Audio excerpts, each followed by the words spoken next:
Présidé ce vendredi 2 août 2024 par le coach Guédigansou Rodrigue, président FIAD Allemagne, les privilégiés et membres de l'antenne FIAD Europe se sont réunis en ligne pour participer activement à la clinique de santé et du bien-être au retour du divin sommet mondial du coaching à Yamoussoukro en Côte d'Ivoire. Je m'engage.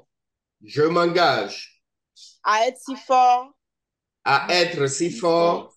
Que rien ne peut perturber ma paix intérieure. Le credo, conduit par le coach Agbanama Florence, responsable de vente dans une société de vente en ligne, a laissé place au coach Donou Pelagi, maîtresse couturière et coiffeuse, choisie pour décréter la bienvenue à tous. Bienvenue à vous sur l'arbre à palabres de Dieu. Après ce gigantesque sommet de Yamoussoukro, Dieu nous invite à sa table pour nous parler. Coach et ambassadeur du développement que nous sommes, restez focus pour écouter ce que nos coachs et ambassadeurs que Dieu même a choisi pour nous parler ce soir. Pas seulement écouter, mais les mettre en pratique. Pourquoi j'aime le FIAD? C'est à cette question qu'a été invité à répondre le coach Yao Virginie, assistante technico-commerciale, dans la rubrique suivante. J'aime le FIAD parce que c'est une merveilleuse organisation qui nous permet de nous développer et de découvrir une version de nous que nous ne soupçonnions même pas.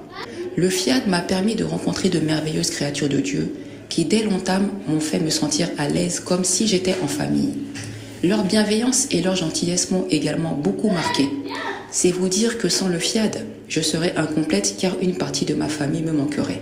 Enfin, j'aime le FIAD parce qu'il a changé ma vie, qu'il m'a changé de l'intérieur et que ça se voit à l'extérieur, et parce qu'il m'a rendu une meilleure personne tout simplement.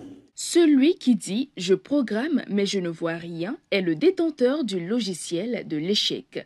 Les participants présents sont amenés à comprendre cela dans l'unique exhortation du coach Hunkwe Omer Jean-Paul, chef cuisinier. Cher ami de la gagne, c'est quand j'ai attrapé la programmation que j'ai compris que le vrai sorcier, c'est l'homme lui-même qui se lamente à tout moment.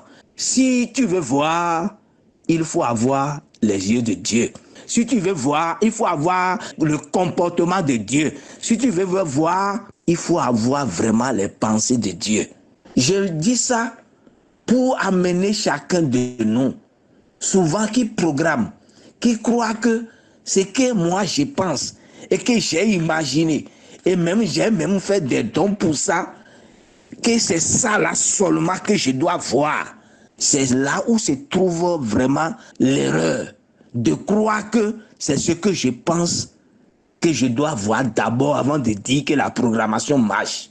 Il faut quitter dans ça. Le thème ayant fait objet de message du jour était titré « Le métier de coach ». Pour son développement, la parole a été donnée au coach Rebecca Olaïtan, pharmacienne biologiste. Le coaching, en l'occurrence intégral, est un processus de transformation de l'intérieur vers l'extérieur qui nous permet d'accroître notre santé, notre avoir, notre paix avec nous-mêmes et avec les autres, notre paix avec Dieu. Oui, coacher, on sourit dans l'adversité. Le challenge lui-même comprend très vite que dans les minutes à suivre, Dieu révélé en toi va lui faire sa fête s'il ne déguerpit. Il faut soigner son être intérieur pour avoir à l'extérieur la croissance. Il faut devenir coach. D'abord pour exercer son coaching sur soi-même, pour tous les bons, car Dieu lui-même et tes ancêtres sont d'accord et te veulent heureux. Le chemin, c'est la formation.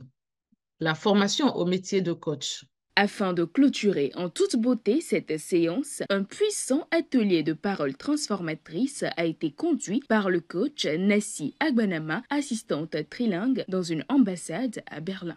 Je renonce à ma condition humaine. Je proclame mon héritage divin. Je proclame mon héritage divin. Plus les rencontres se succèdent, plus la transformation s'opère continuellement dans la vie de chacun. Il suffit de voir les visages rayonnants des participants pour le comprendre.